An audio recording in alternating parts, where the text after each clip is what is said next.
এই তো ঝড় চলেছে ভাই। তাই? জি, ডোনটা টাইনে নেন। বজ্রপাতে গরু মারা গেছে কয়টা? 8টা। হ্যাঁ? 8টা। 8টা গরু। কার? শরীফের, সাদ্দামের, শফিক।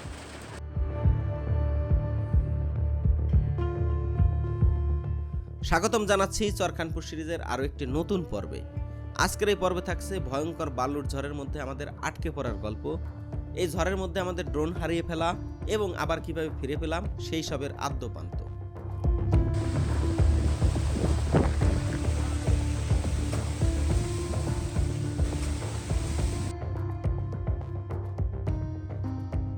বালুর ঝড়ের মধ্যে গরু নিয়ে আটকে পড়া বাথানের মানুষের ফিরে আসার গল্প।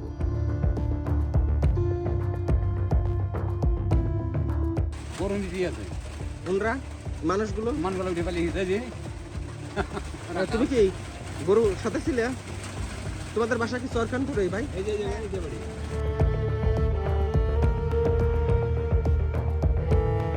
রাতে আইজুল ভাইয়ের সাথে চরের এক প্রান্ত থেকে শুরু করে অন্য প্রান্ত ঘুরে বেড়ানোর এক রোমাঞ্চকর অভিজ্ঞতা।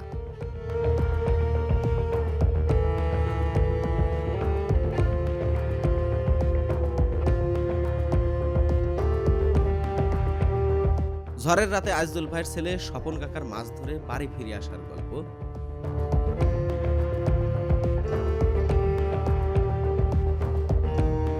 কলাই রুটি খেতে খেতে আইজুল ভাইয়ের গল্প শুনে মুগ্ধ হওয়ার গল্প। কেজি প্রতি আপনাকে 100 টাকা দেওয়া যাবে। আপনি দিয়েছেন কেজি প্রতি 100 টাকা। একটা যদি কালাই দাম হয় 1300 টাকা আপনাকে দেওয়া যাবে নাকি? বুঝলেন? আইজুল ভাই বুঝে গেছে যে এর এই করা যাবে, মানে হাত বেদনা নিয়ে পড়ে থাকবি তুমি। আইজুল ভাই বুঝে গেছে যে না, এর মজা নেওয়া যাবে। এছাড়াও আইজুল ভাইয়ের শান্ত সুনিবিড় মাটির কুটিরে নিরিবিলি রাত্রি যাপনের গল্প। সীমান্ত দেখা শেষে আইজুল ভাইয়ের নেতৃত্বে আমরা বের হলাম চর ঘুরে দেখতে।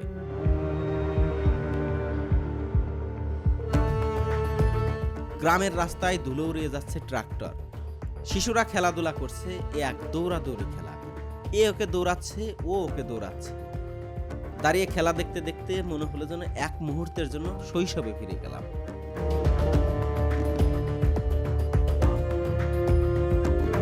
কুলায় ধান নিয়ে উড়াচ্ছেন স্ত্রী, আর পাশেই সহযোগিতা করছেন তার স্বামী।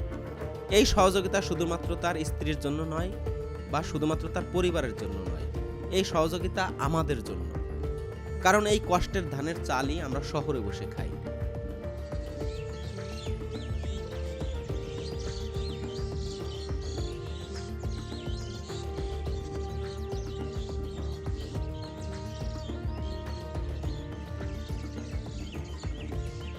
একটু পরেই গরু মহিষের দল বাথানে ফিরে আসবে, তাই নারীরা ফিরে আসা গরুর জন্য পানির ব্যবস্থা করছেন।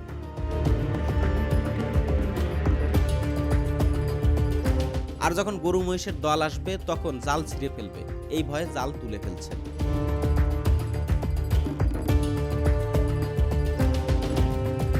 আমাদের ড্রোনটি আকাশে তোলা মাত্রই ছেলেপুরোরা এসে ভিড় করল দেখার জন্য।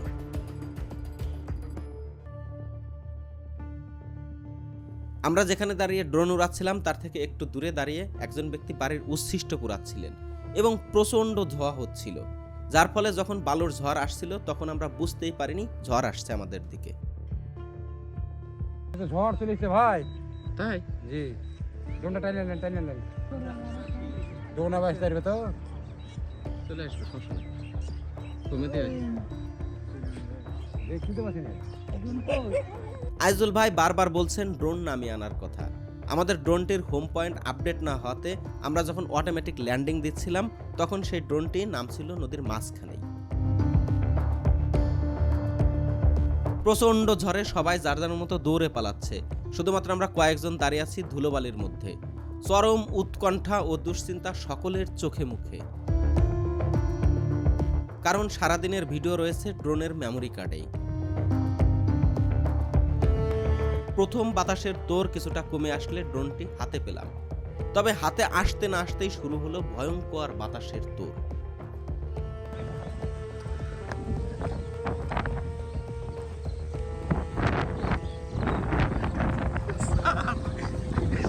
প্রতিনিয়ত নানান পরীক্ষার মধ্যে দিয়ে যাচ্ছিল।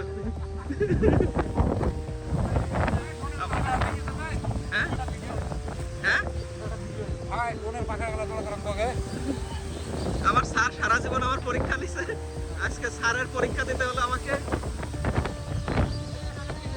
কোথায় গেছেন ভাই?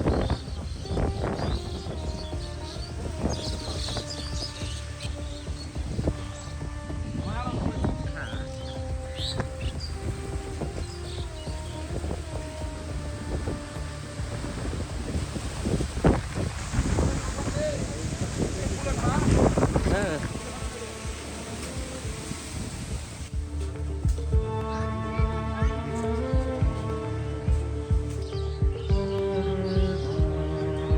ঝড় বৃষ্টি,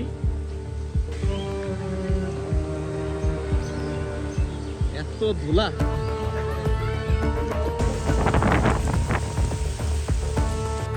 কি জীবন! এই ঝড়ের মধ্যেও ছেলেটিকে ছাগলের পাল নিয়ে বাড়িতে ফিরতে হচ্ছে।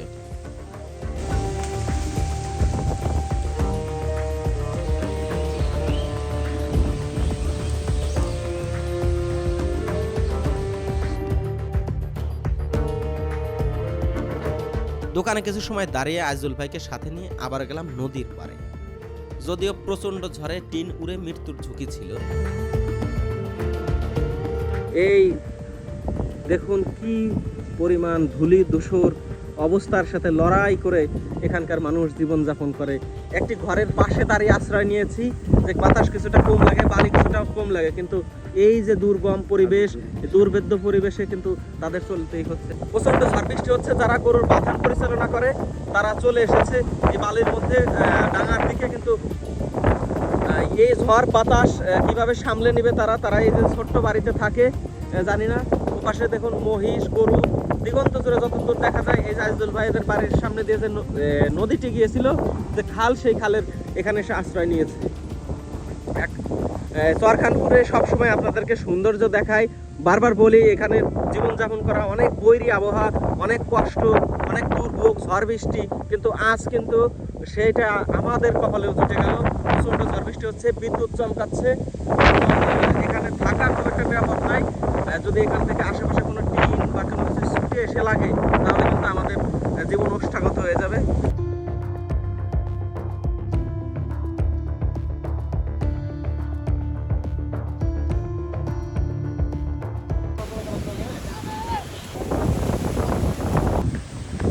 তিন মিনিট উঠলে পরে কাটে ফুটে যাবে এনের কাছে কেমন ভিডিও করবো। তিন যখন উঠবে হ্যাঁ। লাগলে পরে আবার দোকান আসবেন কাছে। এখনো বৃষ্টি শুরু হয় নাই। এ দেখুন বাবুই পাখির বাসাগুলো কিভাবে দোল খাচ্ছে, পাখিরা চিৎকার করছে। এখন কিন্তু পাখি ডাকাডাকি বলা যাবে না, পাখিরা চিৎকার করছে, এই ভয় পাচ্ছে।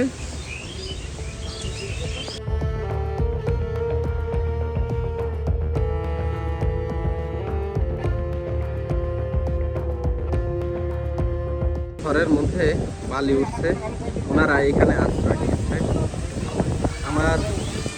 আমরা এই দোকানে আশ্রয় নিয়েছি। বজ্রপাতে গরু মারা গেছে কয়টা? 8টা। হ্যাঁ 8টা গরু। কার?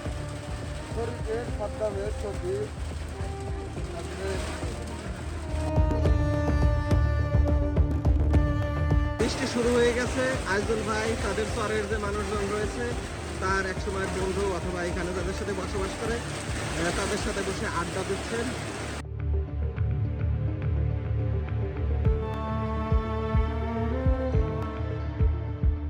আর এই যে আমি তো এই ধরনের ঝড় জীবনে দেখিনি, খুব ভয় পেয়েছি আইজুল ভাই। আপনারা তো নিয়মিতই দেখেন না? আমার নিয়মিত দেখি এইভাবেই হয়, এত ভয়ঙ্কর হয়? এর থেকেও বেশি হয়, এর থেকেও বেশি হয় ভাই। এই যে বালির মধ্যে তো কিছু চোখে দেখিনি, যখন ধরে আসলাম কিছু না দেখতে পেলে আমরা অন্ধকারে যেরকম ধরেন অন্ধকারে যেরকম মানুষ যেরকম হাত ছিঁড়ে বেড়ায় এরকম হাতড়ে চলে আসি, এরকম হয়েছে না? হ্যাঁ। আর উঠে চরে ঝড়ের মধ্যে এমনি বাড়ি ঘর এই পরে কেমন আজল ভাই? খুব বেশি ঝড় হইলে বেশি জ্বর হইলে আপনার টিন উড়ে খুব টিন উড়ে, প্রচুর টিন উড়ে। টিন উড়েও কি মানুষ মরে? মানুষ মরে না, ঘরের ভিতরে থাকে মরে গিয়ে আচ্ছা ওই যে যারা নিচে গরু ই করতেছিল আপনার সাথে আমি দেখলাম, ওনরা ওইখানে এখন কি ওই নিচেই আছে? গরু দিয়ে আছে ওনরা মানুষগুলো? মানুষগুলো উঠে ফেলে দিয়েছে যে তুমি কি গরু সাথে ছিলে? তোমাদের বাসা কি চরকানপুরে ভাই? এই যে বাড়ি ও, তোমাদের গরু কতগুলো? 50টা? ও, তোমাদেরই 50টা গরু? অনেক গরু তো। এই গরু কি আজল ভাই সব সময় বাড়িতে থাকে নাকি যখন এই বর্ষা আসে তখন কি করে? বর্ষা হলে আমরা মধ্যের মধ্যে থাকে, মধ্যের মধ্যে যেটা উঁচু জায়গা, হ্যাঁ হ্যাঁ, উঁচু জায়গার মধ্যে থেকে গেল। অল্প কটা ঘাস দিয়েও তখন বাসে। হ্যাঁ যে বাড়ি থেকে আপনার আউট ফলা থাকে আমরা লুয়াই করে নিয়ে যেতে হয়।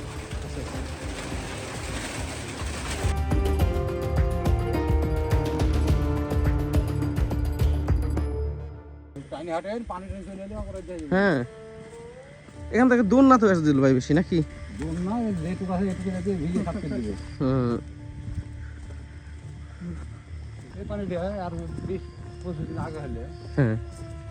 মাঠে তিল মিল গেল সব ভালো হতো না, তো চুরি টুরি সব একদম ফাট ফাটে। হ্যাঁ অনেক অনেকই তো আজল ভাই, সবই তো এরকম। মেলা লাগাই তো কামকে দিছে, মানে বহুত নষ্ট করে দিছে। কাঠ বিড়ালে এই গাছে থাকে না কাঠ বিড়াল, হ্যাঁ, কাঠ বিড়ালে তো চরকানপুরে ডালিমও পাওয়া যায়। সব জিনিসই হয়, কিন্তু টক খাটে বেশি হয় তাই।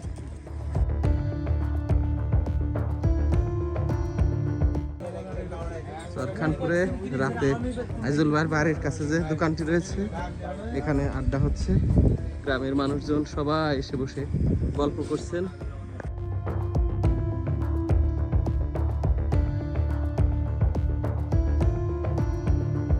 অনেক ঘোরাঘুরির পরে আমরা পৌঁছে গেলাম আইজুল ভাইয়ের বাড়িতে। এ কুলসুম, তুমি তো শুয়ে পড়ছো, ঘুম আসে নাই? হ্যাঁ, আড্ডা জমে এসেছে আইজুল ভাইয়ের পাশে। ভাবি এসে বসেছেন এপাশে। আইজুল ভাই কি হয় আপনার? আইজুল ভাইয়ের মামা এসেছেন, আর এই আরেকজন আইজুল ভাইয়ের মামা এসেছেন। আমরা আইজুল ভাইয়ের যে বাঁশঝাড় রয়েছে, এই বাঁশঝাড়ের নিচে যে মাচান রয়েছে, এই মাচানের পাশে বসে আড্ডা দিচ্ছি। চলে একটু খাওয়া দাওয়া করলি। খাওয়া দাওয়া কি ভাবি রেডি হয়েছে? খাবার দাবার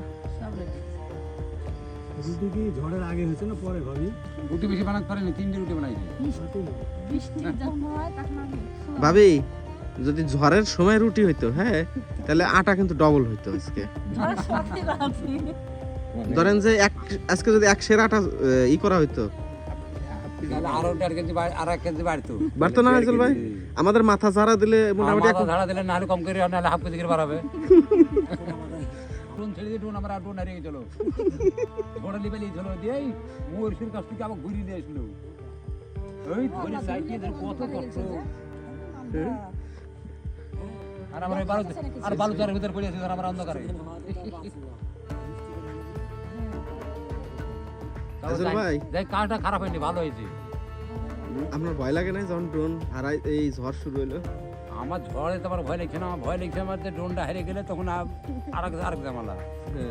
এইটুকু আমার ভয়, তাছাড়া অন্য কোনো ভয় নাই। ঝড়ের মধ্যে ঝড়ে কি করবে?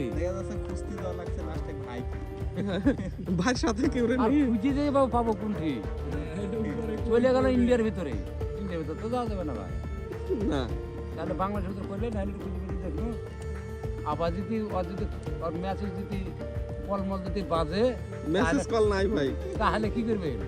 কোন খাদ্যের মধ্যে পড়ে আছে? হ্যাঁ, ঝাড়ে দেবে না, নিচে পড়ে যাবে।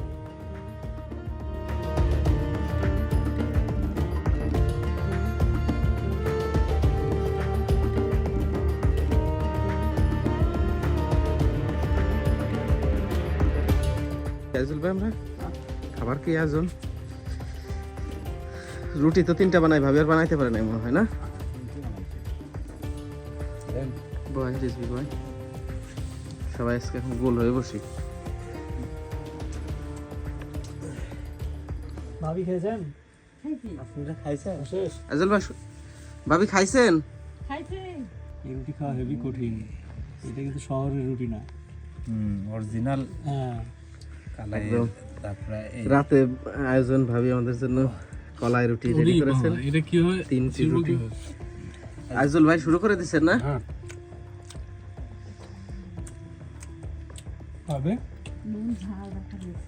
এটা ঝাল বেশি দিছে তাই বলতেছে ঝাল না হইতে রুটি ভালো লাগে না। এটা গমের আটা দিচ্ছেন না? চালের আটা, গমের আটা আছে, কালার আটা আছে, চালের আটা। চালের আটা চালের তো কড়া না, চালের আটা কড়া হয়ে যায়, চাবাই যায় না। ও সবাই আমরা ভাগাভাগি করে একদম তাবলিগ জামাতে যেভাবে খাই সেভাবেই খাচ্ছি সবাই মিলে এক প্লেট। এই ভর্তাটা ভাই কিভাবে বানালো? অস্থির টেস্ট। লবণ আর শুকনো মরিচ, আর মনে হয় সরিষার তেল। হ্যাঁ পেঁয়াজ। অথেন্টিক সরিষা। স্বাদ কেমন হয়েছে? ভাই সেরা। ভর্তাটা খুবই মানে ভালো লাগছে। মানে এই ভর্তাটাই অন্যরকম স্বাদ আনছে। ও দুপুরে রুটি খান? আমি দুপুরবেলায় রুটি আমার খাওয়াই লাগবে আজকে তো রাত্রে খাওয়া লাগছে। আজ রাত্রে খাওয়া লাগবে ভাত খান না দুপুরে? সবসময় ভাত ভালো লাগে না। আর ভাতটা খাই মাঠের কাজ করা যায় না ভারী হয়ে যাচ্ছে। এটা রাত্রিবেলা খাইলে স্যার স্যার তিনটা রুটি তিনজন চারজনে খাইলে রাত্রিবেলা তো আমাদের শক্তি পুরান লাগবে রাজুল ভাই। আসলে চল পরে দৌড়াই রাত্রে। দৌড়ে পারবেন না ভাই এখন আমার সাথে। হ্যাঁ আমার সাথে পারবেন না। দৌড়ে আমি আগে বাড়াতে দিতে নাও পারি, কিন্তু আমি যতদূর যাবো ততদূর পারবেন না যেতে। হ্যাঁ ঠিক আছে। আপনার সাথে আমরা এটি লেখাপড়া কাজ করে যাবো। কি আচ্ছা তাহলে খবর থেকে স্যার আইনজীবী আনা হোক। স্যার কিছু বলেন স্যার এই বিষয়ে কিছু বলেন যে এই দৌড়ানোর বিষয়টা। আমি জাজ থাকবো, টাকা জমা দিবি তুই। হ্যাঁ আজিজুল ভাইয়ের বাড়িতেই তো আছে, আজিজুল ভাই টাকা জমা দেওয়া লাগবে। আপনার হাতে টাকা জমা আপনি আইজুল ভাই নিজে ধরেন বাজেটটা স্যার। হ্যাঁ হ্যাঁ, আমি আজিজুল ভাইয়ের হয়ে ধরলাম। তাহলে কেমন হলো? আপনি এখান একের থেকে সাথে বাজি ধরতেছেন আবার একের সাথে জাজ বোর্ডেও যাচ্ছেন। একটা ঠিকানা, স্যার কিন্তু একটা ঠিকানা দেবো যে এই ঠিকানা অনুযায়ী ওখান থেকে যাবে আবার ঘুরে আসবে, এর মধ্যে কোনো রেস্ট টেস্ট নাই। আচ্ছা। একদম ওই জায়গায় একজন দাঁড় করানো লাগবে। দাঁড়ায় না লাগবে কোন কথা, ওখানে লোক দিব ওখানে। লোক না, দুজনের হাতে। আপনার মাথায় মাথায় এ! যাওয়ার একবার ডোল যাবে মাথার পাত পা। স্যার কি বলতে শোনেন? আপনার হাতে একটা টাকা দিব, 5 টাকা 10 টাকা যাই হোক, টাকার নাম্বার লিখে রাখবো। ওর হাতেও দিব একটা টাকার নাম্বার লিখে রাখবো। জি ওই টাকাটা ওখানে রেখে আসতে হবে। জি কোনো ব্যাপার কে না। আগে আসবে? ওই নাম্বারের টাকা তো আর দুনিয়াতে নাই, আপনাকেই রেখে আসতে হবে। কোনো ব্যাপার নেই। হ্যাঁ, সকালবেলা থেকে এই তুই হবে 500, আমি 500 দিয়ে 1000 খেলবো যা। মানে তুই যদি হারিস তাহলে তোকে 500 দেওয়া লাগবে। না ভাই, আর আমি যদি হারি তাহলে আমি 1000 দিব যা। আপনার যে ভুঁড়ি বাড়ছে আমার মনে হচ্ছে না আপনি পারবেন। ডাবল। সৌরভ তোমার কি মনে হয়? কি মনে হয়? আমার মনে হচ্ছে না এনাই দিতে আপনার পারবে। ওর শরীরে এখন যে মাংসটা আছে, মাংসটা ধুইলে বাড়াতে বাড়াতে ও কিন্তু কাতর হয়ে যাবে। আপনাকে এই কথাটা বললাম আমি। কারণ আমি তো ওই লোকে ধরলাম। স্যার আপনি 1000 ধরলে আমি 5000 ধরবো। আমি কিন্তু কেন জানেন? তার দম আমি জানি কতটুকু অন্তত। আমি আজুল ভাইয়ের পক্ষে বাজি ধরতেছি। আমি এখানে কোনো রিস্ক সবাই পক্ষে। তবে আমি একটু বলতে পারি যে যেটা বললাম না যে অনেক সময় ধরে পারবো না, তবে যতটুক দৌড়াবো ততটুকু সে আমার সাথে পারবে না। না ওইটা তো খেলা হলো না, আপনার দম নিয়ে না দমে আমি পারবো প্রশ্ন। না। যদি 100 মিটার দৌড় হয় আইজুল ভাই পারবে না, 700 মিটার দৌড় হইলে 600 মিটার দৌড়ে দেখলাম আমি পরে মাথা লেখায় পড়ে গেছি। Usain Bolt. হুম? উসাইন বোল্ট উসাইন 100 মিটারের দ্রুততম মানব। হ্যাঁ। উসাইন বোল্টের এরকম চাপাই অঞ্চলের মানুষ, ওই যারা মাঠে কাজ করে ওদিকে অনেক কালাই টালাই হতো। এখন ওদের খাবার বলতে কালাই আছে, আচ্ছা। কিন্তু আটা নাই। তখন ওরা এটাকেই গুঁড়া করে, মানে আটা করে এটা দিয়ে রুটি বানানো খাওয়া শুরু করে। আচ্ছা আচ্ছা। এটার সঙ্গে একটু গমের আটা দিতে, একটু চালের আটা দেয়, এবং এটা হাতে পাকায় আচ্ছা। বড় করে। কালাই করলে হাতে ফসকে যাবে। মানে আটাটা তৈরি করার জন্য। আটা ধরবে না, আটা ধরার জন্য অন্যান্য আটাগুলো দেয়। এরপরে এইটা খেয়ে মাঠে গেলে হয় কি, এটাতে প্রচুর পানি শোক করে। আচ্ছা। ফলে এটা খায়ে, পানি খেলে পেটটা ফুলে যায়। এবং মাঠে যাচ্ছে তো খাবার নিয়ে যেতে হবে, সবার তো এরকম ভাত টাত হয় না, তখন একটা রুটি একটু লবণ এখানে দিয়ে ভাঁজ করে গামছাতে বেঁধে চলে গেলো মাঠে। রেখে কাজ টাজ করছে, দুপুরবেলা খাই নিল ওয়ার্কিং লাঞ্চ। এভাবে রুটিটা প্রচলন হয়। পরে এইটা আর কি ভদ্রলোকদের পছন্দ হয়, তখন তারা বাড়িতে বানানো শুরু করে। পরে তো হোটেল টোটেল হাবি জাবি, এবং এটার সঙ্গে হাঁসের মাংস, মুরগির মাংস, গরুর মাংস, বহুত কিছু। কিন্তু আসল কিন্তু খাবার হচ্ছে এইটি। না আমার ঘুরে গেছে দাদা মা, হ্যাঁ হ্যাঁ, আমারই আছে নিজস্ব, আমার মায়ের বাড়িতে। ও ঘুরে বেড়াতে কেজিতে পাবে না, হ্যাঁ কেজিতে তো ইয়া পাই, পারিশ্রমিক কেজি প্রতি আপনাকে 100 টাকা দেওয়া যাবে, আপনি দিয়েছেন 100 টাকা কিছু কেজি প্রতি। কেজি প্রতি 100 টাকা। একটা যদি কালাই দাম হয় 1300 টাকা আপনাকে দেওয়া যাবে, নাকি বুঝলেন? 1 কেজি আইজল ভাই বুঝে গেছে যে এর এই করা যাবে, মানে হাত বেদনা নিয়ে পড়ে থাকবি 3 দিন। আইজল ভাই বুঝে গেছে যে না এর মজা নেওয়া যাবে। দম নাই, সে বুঝে গেছে এখন দম না, তুই ঘোরাতে পারবি, কিন্তু ঠান্ডাটার পর রাত্রে বা সকালে উঠবি। চরম ব্যথা হবে। সকালবেলা মানে বেলা 12টা হইতে হইতে আর খবর হয়ে যাবে। কি হবে আজিজুল ভাই একটু বলেন। বেলা 12টা হইতে হইতে ভাই খবর হয়ে যাবে, যাতা ঘোরাতে লাগলে। আচ্ছা,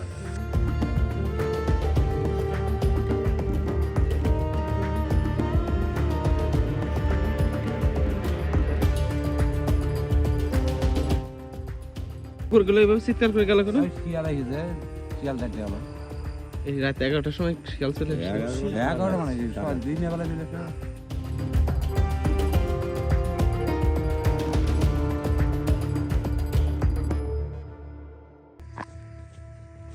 আমরা ঝড়ের মধ্যে ওই পাশে গেছিলাম, নাহলে আপনার সাথে মাছ মারতে যাইতাম।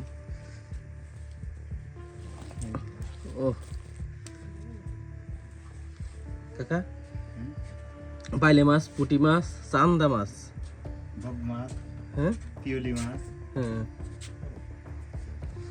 কাকা সকালে যাবেন নাকি মাছ ধরতে? আবার সকালে যাবো তো, কি দিয়ে মাছ ধরবেন সকালে? জাল দিয়ে আমরা কি যাইতে পারবো সাথে? যেতে পারবেন, ভোর রাতে আজম দিয়ে সন যাবো। আচ্ছা, আমাদেরকে নিয়ে যাবেন। হ্যাঁ, আচ্ছা, এমনি মাছ খুব বেশি হলে বিক্রি করেন না, নাকি নিজেদের পরিবারের জন্যই খালি বিক্রি করি বাজারে। বাজারে নিয়ে যান? হ্যাঁ, সাহেব দাদা। আজকে তো সকালবেলা তাহলে আইজুল ভাই অনেক টাকার মাছ খাওয়াইছেন আমাদেরকে। হ্যাঁ। দুপুরবেলা ও খাইলেও সমস্যা না, খাইলে তো বাইরে তো যায়নি। হ্যাঁ, আমাদের এই শোয়ার জায়গা তৈরি হয়ে গেছে। আমরা এখন ঘুমাবো। আমরা অপেক্ষা করছি বাকি সদস্যরা যখন আসবে তখনই আমরা শুয়ে পড়বো। চাঁদও আসতে যাওয়ার সময় হয়ে গেছে। আইজুল ভাইয়ের বাড়ি শুধুমাত্র স্বপন কাকা একটু আগে মাছ ধরে এসেছে বলে তিনি জেগে আছেন, বাকি সবাই ঘুমিয়ে পড়েছে। চরের যে এই সৌন্দর্য, এই যে শুনশান নীরবতা, সেটি উপভোগ করছিলাম আইজুল ভাইয়ের মাচানের উপরে বসে। এখন মনে হচ্ছে না, এখন ঘুমাতে যাওয়া দরকার, আমরা ঘুমিয়ে পড়ব। এই চাঁদের মতো আমাদের এখন ঘুম পেয়েছে, আমরা এখন যাচ্ছি ঘুমাতে।